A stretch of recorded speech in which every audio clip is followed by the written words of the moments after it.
Assalamualaikum warahmatullahi wabarakatuh.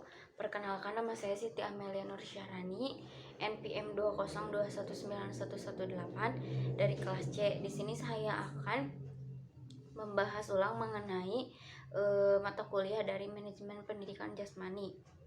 Pada dasarnya sekarang itu pendidikan seringkali dijadikan beban karena biasanya belajar itu di ruang lingkup yang menekankan kebebasan dalam istilah sekarang itu kebebasan bergerak atau bebasan dalam waktu misalnya. Nah, keterbatasan gerak tersebut itu biasanya karena waktu dan kesempatan.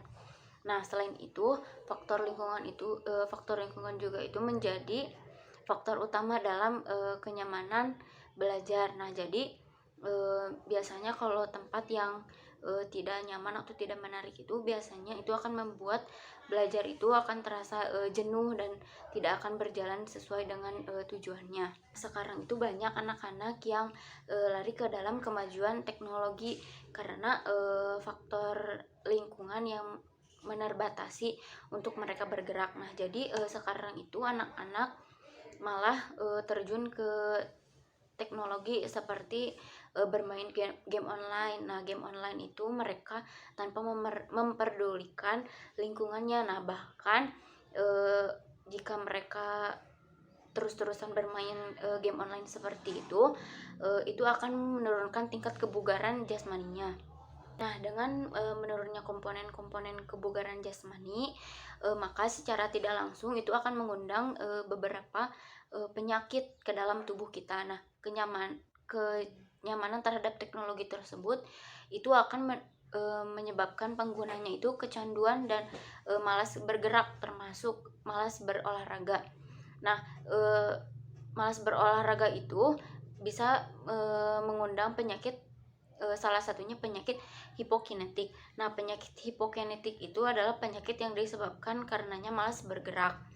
Nah, selain itu, selain mengundang penyakit hipokinetik tersebut, malas bergerak itu akan berdampak kepada kegemukan, tekanan darah tinggi, dan nyeri pinggang. Nah, tidak hanya akan berpengaruh terhadap kondisi fisik, asupan makanan yang buruk juga itu akan memperburuk kondisi tubuh kita. Tentunya dalam permasalahan ini pendidikan jasmani itu sangat berperan penting. Pendidikan jasmani dan olahraga itu tentunya akan melibatkan diri kita dalam kegiatan-kegiatan fisik dengan intensitas yang akan disesuaikan dan dengan grafik yang akan terus naik. Nah, selain itu, pendidikan jasmani dan olahraga itu tetap akan menyediakan ruang untuk menjelajahi dengan banyak mencoba. Nah, sehingga kegiatan itu tetap sesuai dengan keinginan peserta didik dan tidak akan membuat mereka itu jenuh. Banyak sekali manfaat yang dapat kita rasakan ketika mengikuti kegiatan pendidikan jasmani dan olahraga. Nah, yang pertama itu ada memenuhinya kebutuhan anak-anak akan gerak.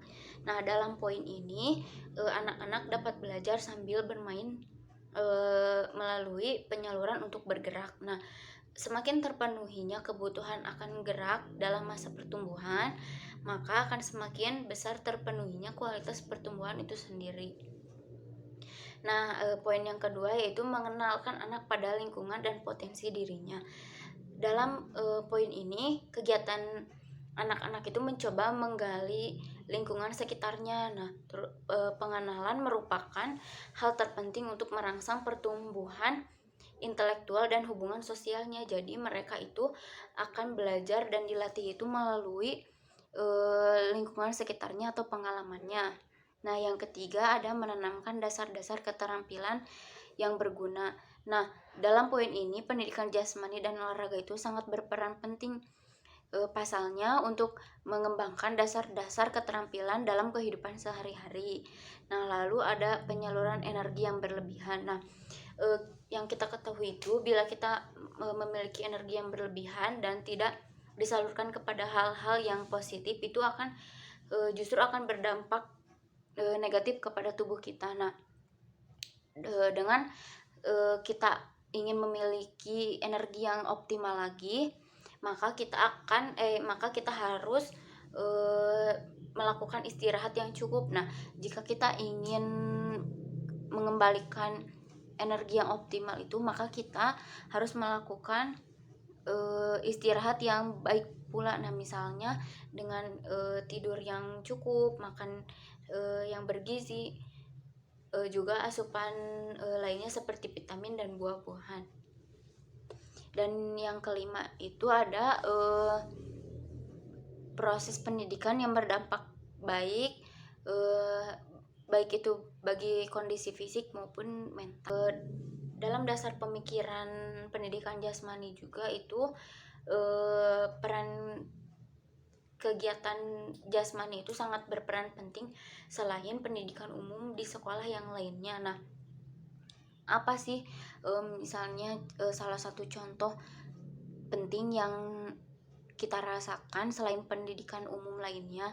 Nah, yang pertama itu pendidikan jasmani itu dapat meningkatkan kebugaran jasmani dan kesehatan setiap siswanya. Nah, yang kedua itu ada meningkatnya terkuasainya keterampilan fisik yang kaya. Nah, yang ketiga itu meningkatnya pengertian siswa dalam proses dalam proses dan prinsip-prinsip gerak. Nah, adapun dasar-dasar pemikiran yang perlu dipertimbangkan dalam pendidikan jasmani, yaitu yang pertama itu ada kebugaran.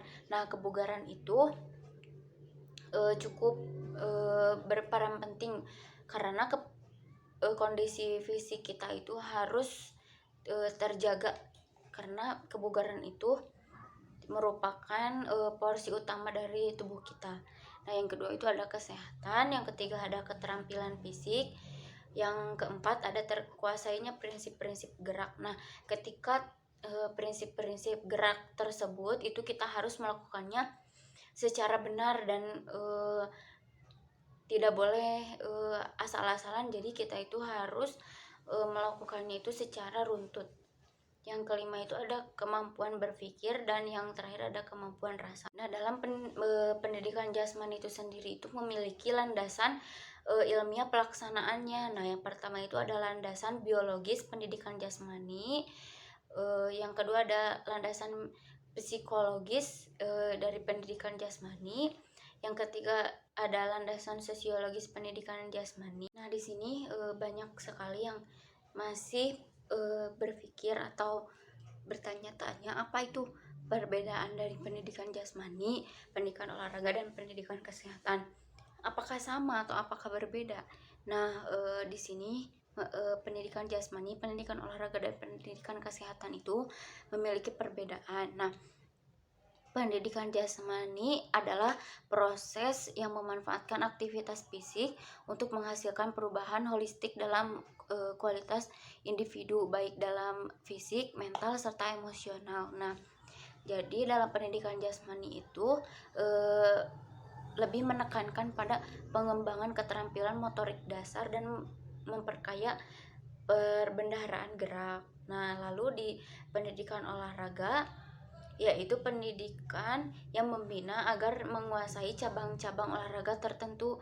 Nah, kepada peserta didik yang diperkenalkan berbagai cabang olahraga agar mereka menguasai keterampilan olahraganya. Nah, jadi pendidikan olahraga ini sendiri yaitu menekankan pada pembinaan keterampilan berolahraga dan menghayati nilai-nilai yang diperoleh dari kegiatan berlatih dan bertanding. Nah, yang terakhir ada dari pendidikan kesehatan.